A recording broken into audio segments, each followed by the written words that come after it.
Hello guys, welcome back to my channel, and today we're going to be talking about something really important.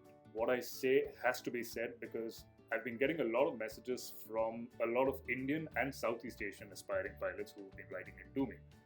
And they have been using the phrase job assurance very loosely, and that is a little concerning. So today we're going to be talking about job assurance in civil aviation, specifically job assurance when it comes to pilots.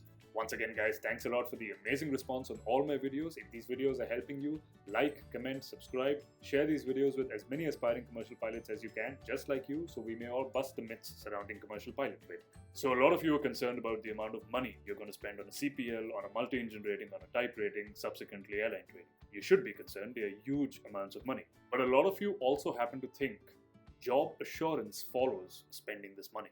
Let me talk to you about a typical chat I've had with many of you on Facebook, on Instagram. The chat is exactly the same with multiple aspiring pilots. Here's how the chat goes. Aspiring pilot writes to me and tells me, Sam, I'm going to end up spending 50, 55, 60 lakh rupees on a traditional CPL, multi-engine rating, type rating, airline training, or 90 plus lakhs on a cadet pilot program. After having spent all this money, am I assured a job? Or some of you ask me, after having spent the 55-60 lakhs, which for my Western subscribers is about 100,000 US dollars, does the institute help me with campus placements? Myth number one when it comes to civil aviation, specifically pilot jobs, there are no campus placements. None of the institutes you go to will help you with anything remotely resembling campus placements. Yes, there was talk a couple of years ago about some candidates getting placed directly into Air India, but that had nothing to do with campus placements. The reason they got placed in Air India is because the training standards are really, really good. But there is absolutely no element of campus placements when it comes to those candidates getting hired by Air India. So, myth number one, there is no such thing as campus placements. All of you will need to finish your CPL, finish your multi-engine rating, finish your type rating, apply to an airline, compete, go through the airline selection process. Once you get into the airline, pay for your airline training and get done with your airline training. That's how it is, that's how it goes. Let's go back to the chat I was talking about. So the chat starts with, Sam, I'm going to end up spending 50, 55, 60 lakh rupees on a traditional CPL, MER type. After having spent all this money, do I have job assurance? No, you don't. You need to apply to an airline just like everybody else applies to an airline. You need to go through the airline selection process. You need to get selected by the airline. You need to study really hard. And as is the norm in 2018, once you get into the airline, you pay your airline training costs, which may vary depending on the size of the airline. You get done with your airline training, which may take 4 to 8 months depending on which airline you're with. You finish your airline training, and you finally get released as a first officer. Is there job assurance after you're done with your CPL MER type? No. You need to apply to an airline and compete with everybody else and make sure you crack the airline entrance process. So then there's this one aspiring pilot that responds and tells me, so then what's the point of spending 50, 55, 60 lakhs if I'm not assured a job?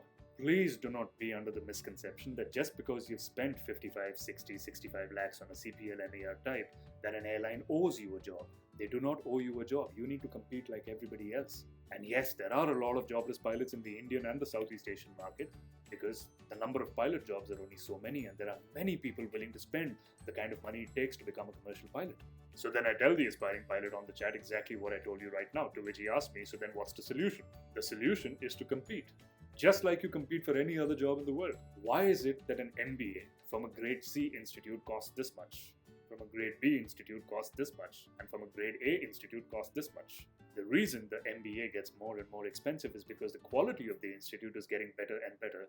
And hence, once you're done with your MBA from a grade A institute, you're placed in a situation where you can land yourself a much higher paying job. In exactly the same way, flight training is an expensive course, and once you're done with this expensive course, it puts you in a position where you can compete for a high paying job. Nobody owes you that high paying job just because you've put that kind of money down.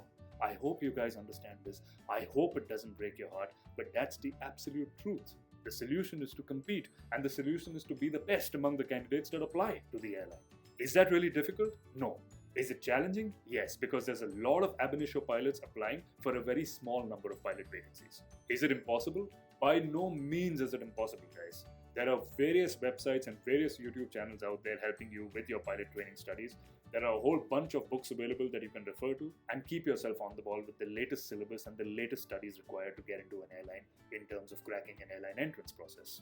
No matter which airline you apply to, whether in India, in Southeast Asia, or in Australia, the airline induction process would generally comprise of the same processes. They would generally have a technical knowledge test, a personal interview, something like a group discussion, maybe a sim check or a simulator check, or something like a hand-to-foot coordination test. And all of these tests put together are generally referred to by some airlines as a COMPASS test or a comprehensive pilot aptitude screening system. Do not get intimidated by the way that sounds. It's basically just a bunch of small tests that checks you for your aptitude, for your technical knowledge, and for your sim skills. So there you have it, guys. That's all about job assurance, or the myths of job assurance in commercial aviation.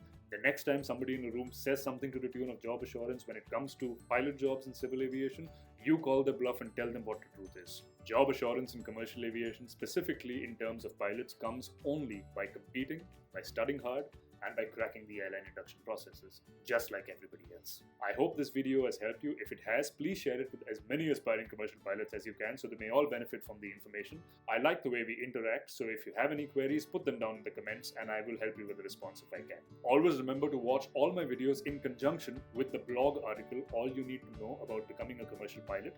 I'll put a link down in the description. I'll also flash a small Google link here and a card up there. Please support me on Patreon. I'll put the link down here for you and in the description. The idea behind garnering support on Patreon is so I can probably in the near future book a real-world Boeing 737 fixed-base simulator for a couple of hours and show you how some real airline flying is done. Once again, guys, to safe skies and safer landings. Have a great day. Bye.